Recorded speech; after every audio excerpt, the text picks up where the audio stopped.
Hola, hola, ¿cómo están? Dios los bendiga. Una vez más nos encontramos en nuestro espacio, nuestro tiempo, en el que vamos a meditar juntos en la palabra del Señor. Recuerden que pueden suscribirse, enviar sus comentarios, si tienen alguna duda, alguna pregunta o sugerencia, también va a ser bienvenido. Lo más importante es que puedan compartir este video, que puedan compartir esta reflexión con otros para que les sea también de bendición y de edificación. Muy bien, en la Biblia encontramos a lo largo de las escrituras las historias de muchas mujeres que realmente han sido instrumentos poderosos en las manos de Dios. Podríamos hablar de Débora, de Esther, de Ruth, de Elizabeth, de María Magdalena y así de otras tantas. Pero en esta oportunidad me gustaría que nos centremos en la vida de Ana, la madre del profeta Samuel, para lo cual obviamente nos vamos a introducir en el primer libro de Samuel en el capítulo 1. La historia nos cuenta y nos relata que Elcana tenía dos mujeres, una era Ana y la otra era Penina. Ana era estéril y Penina le había dado hijos e hijas.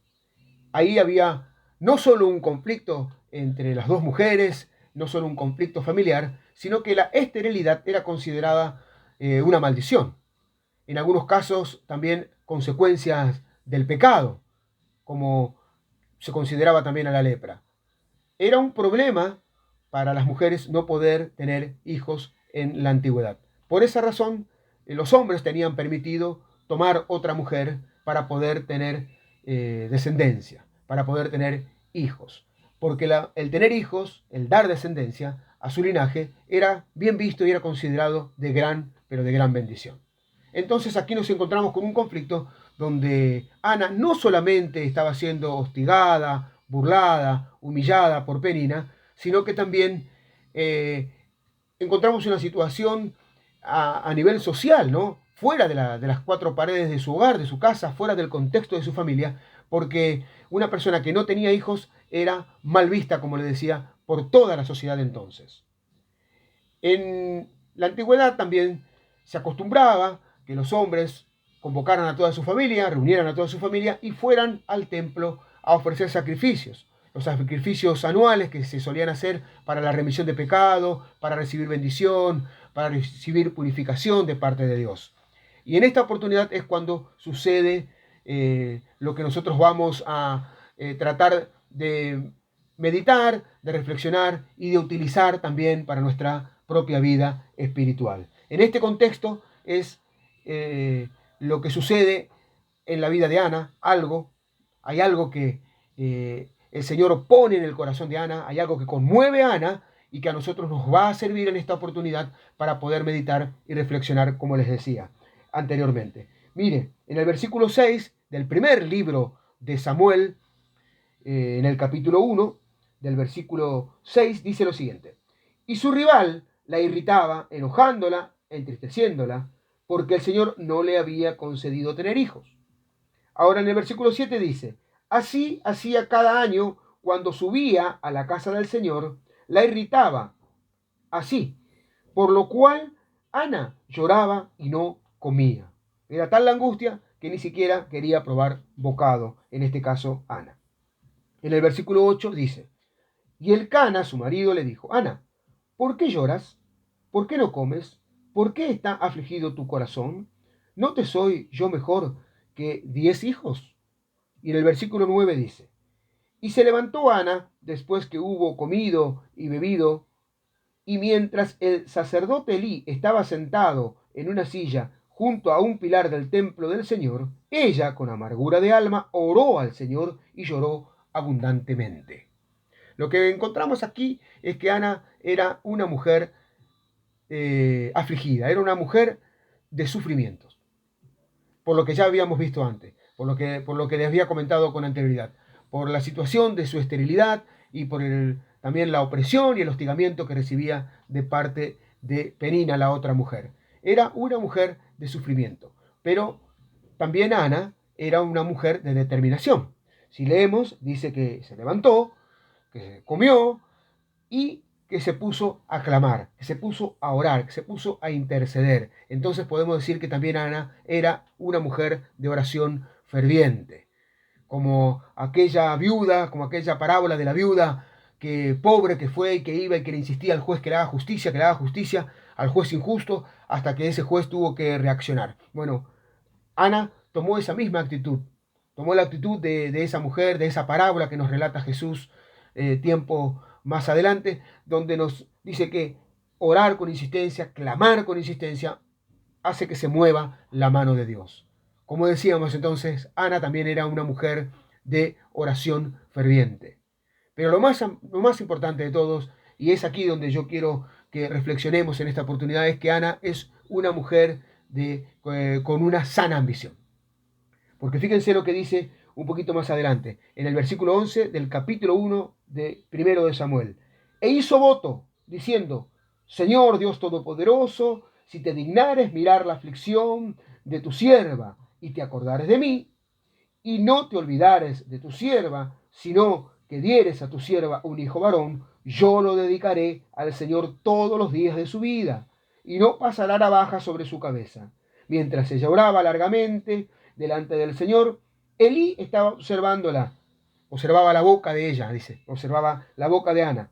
Pero Ana hablaba en su corazón y solamente se movían sus labios, y su voz no se oía. Entonces Elí la tuvo por ebria. Lo que le faltaba, ¿no?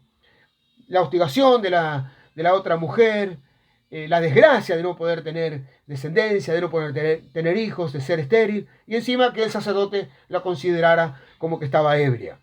Pero ella, dice más adelante, entonces, el sacerdote le dice a ella, ¿hasta cuándo estarás ebria? Digiere tu vino. Y en el versículo 15 Ana le responde a Elí, al sacerdote, diciéndole, no, señor mío, yo soy una mujer atribulada de espíritu. No he bebido ni vino ni ninguna otra bebida fuerte, sino que he derramado mi alma delante del Señor. No tengas a tu sierva por una mujer impía, porque por la amargura de mis congojas y de mi aflicción he hablado hasta ahora. O sea que fue a la presencia de Dios con angustia, con dolor, expresándole realmente todo lo que sentía. Esa es una buena actitud. Es la actitud que muchos de nosotros debiéramos tener. No ir, Dios conoce todo. No hace falta que nosotros le digamos, aún antes de que nosotros pidamos una petición, tengamos algo que decirle, Dios ya conoce lo que va a salir de nuestra boca y de nuestros labios. Pero muchas veces nosotros queremos burlarnos de Dios o queremos que somos más vivos que Dios. Y vamos y empezamos a decir y a dar vueltas, a dar vueltas. Y más que nada cuando hacemos oraciones públicas solemos disfrazar y dar un montón de vueltas para que no nos escuchen o para no decir lo que tenemos que decir. Tenemos que ser sinceros y genuinos. Ana fue genuina delante de Dios. Fue a derramar su corazón y a mostrar toda su angustia, todo su dolor.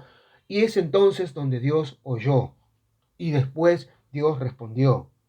Fíjense lo que dice el versículo 19, primero de Samuel 1:19. Y levantándose de mañana, adoraron delante del Señor y volvieron y fueron a su casa en Ramá. Y Elcana se llegó a Ana, su mujer, y el Señor se acordó de ella. Y el versículo 20 dice, aconteció que al cumplirse el tiempo, después de haber concebido Ana, dio a luz un hijo, y le puso por nombre Samuel, diciendo, por cuanto lo pedí al Señor. Dios escuchó el ruego y el clamor de Ana. Entonces, una mujer de sufrimiento que tomó una determinación, que oró con fervor y confiando, creyendo con fe a Dios que Dios iba a responder, luego tuvo una sana ambición y que era entregar a ese hijo para que fuera un siervo de Dios. Entregó a su hijo al servicio a Dios. Y Ana cumplió. Pasado el tiempo, pasado los 2 años, cuando llegó el tiempo de despecharlo, de destetarlo, lo entregó y lo llevó al templo para que estuviera él criándose a los pies del sacerdote. Y acá encontramos algo impresionante y es esa la palabra revelada tal vez que yo les quiero compartir en esta oportunidad. Esta mujer y en su actitud más allá de todo de toda la circunstancia que la rodeaba, de todo el dolor, de toda la aflicción, de todo lo que podríamos considerar como un inmenso problema y una inmensa dificultad, ella toma la determinación de creerle a Dios, toma la determinación de volcar su mirada a Dios, toma y aprovecha la oportunidad de que con su familia fueron al templo, fueron a la casa de Dios para encontrarse con Dios y para exponerle a Dios cuál era su verdadero problema y su verdadera dificultad. Y confió de tal manera en Dios que Dios respondió. Y esta actitud de Ana a nosotros nos tiene que marcar para siempre, porque no fue cualquier oración, no fue cualquier respuesta la que Dios le dio a Ana, le dio una respuesta extraordinaria. Samuel fue juez, sacerdote y profeta. Samuel fue el instrumento que Dios utilizó para que cambiara la historia de Israel. Ungió al primer rey, que fue Saúl, ungió también al rey David, que fue el rey más extraordinario que tuvo la historia del pueblo de Israel, junto con Salomón, podríamos decir, pero David cumplió con algo que era como una falta, como una cuenta pendiente que tenía el pueblo de Israel, y que era conquistar aún todas las partes del territorio que Dios le había prometido, que se le iba a dar como tierra prometida. Cuando entró Josué, hubo enemigos que no conquistaron, hubo enemigos que dejaron alrededor dando vueltas, y David los terminó de conquistar. David terminó de afianzar el reino de Israel, el Estado de Israel, terminó de afianzar al pueblo. Lo que representa a Israel para nosotros es el pueblo de Dios. David fue ese hombre que estableció, que afirmó al pueblo de Dios.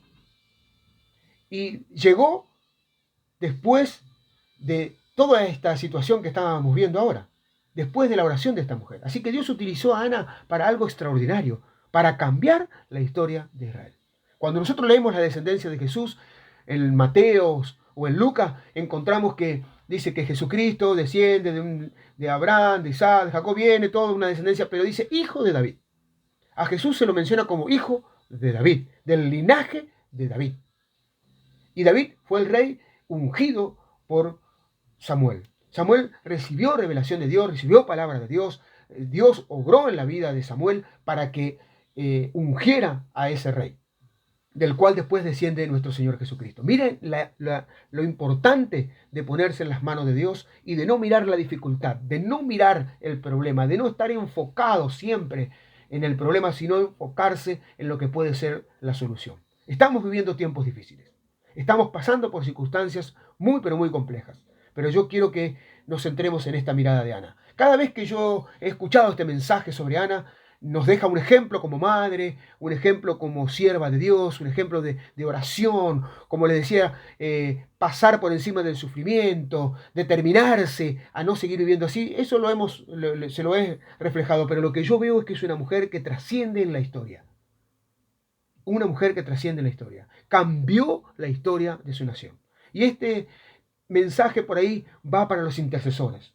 Si bien Dios nos llamó a todos a ser reyes y sacerdotes, a reinar espiritualmente en nuestro territorio, a batallar ahí donde estamos, pero también nos llamó a ser sacerdotes para interceder, para ponernos delante de Dios y pedir por los pecados del pueblo, de su iglesia, de su pueblo, pero también de las ciudades, las naciones, los lugares donde nosotros vivimos. Son bendecidos cuando tomamos esta actitud de pedir perdón.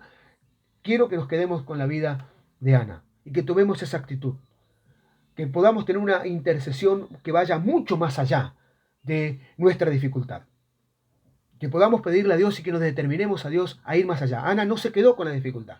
Fíjense que decidió darle. Ella necesitaba tener un hijo, quería tener un hijo, anhelaba, pero no se lo quedó para ella, lo entregó a Dios.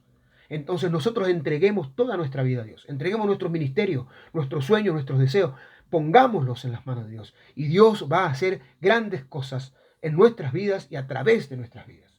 Ese es el desafío en esta oportunidad. Tenemos que ser hombres y mujeres que marquemos la historia, que quedemos marcados en la historia, pasar sin pena, sin esperanza por este mundo, pasar por este mundo sin dejar nada.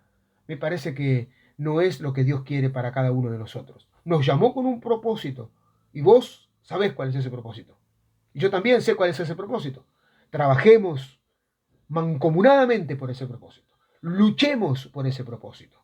Pongámonos en oración y batallemos por ese propósito.